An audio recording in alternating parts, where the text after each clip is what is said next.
මම ආයුර්වේද වෛද්‍ය විමලදාස උඩගයාරච්චි ගම්පහ සිද්ධ ආයුර්වේදයේ ඉගෙන ගත්ත කැඩුම් බෙදුම් සර්ප විෂ ඉගෙන ගත්ත වෙද මහත්තයෙක්. මගේ අතේ මේ තියෙන වැල ඕගොල්ලන්ට කියා දෙන්න යන්නේ මේ වැල ගැන. මේක ගොනිකා. ගොනිකා කියන්නේ මොකද?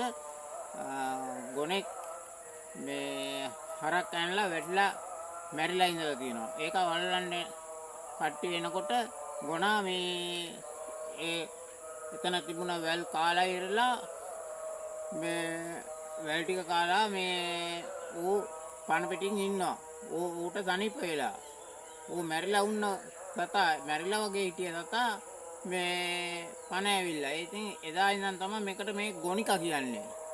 ගොනා කාලා මේ පණ ආපු හින්දා තමයි ගොනිකා කියන්නේ. මේ ගොනිකා පොලිසියෙන් ගැහුවාම ගුටි කෑහම ඇට මිදුළු තැළුණාම කැඩුණාම ඇට හාවෙන්න උනත් පුළුවන්. මේ ප්‍රතිකාර වලට ගන්නවා. කැඳ පිස බිව්වත් හොඳයි. අතපය කැක්කුම් කැඩුම් බිඳුම් හැම දෙයකම ගන්න ඖෂධයක්. මේක ඉතාම වටිනා ඖෂධයක්. මේ වගේ ඖෂධ පැලෑටි ගැන තව ඉදිරියට මම කියන්න බලාපොරොත්තු වෙනවා. ඕගොල්ලන්ට පෙන්වන්න මෙයා එනවා. මාගේ වීඩියෝ එක බලලා ඔබ හැමට ස්තුතියි.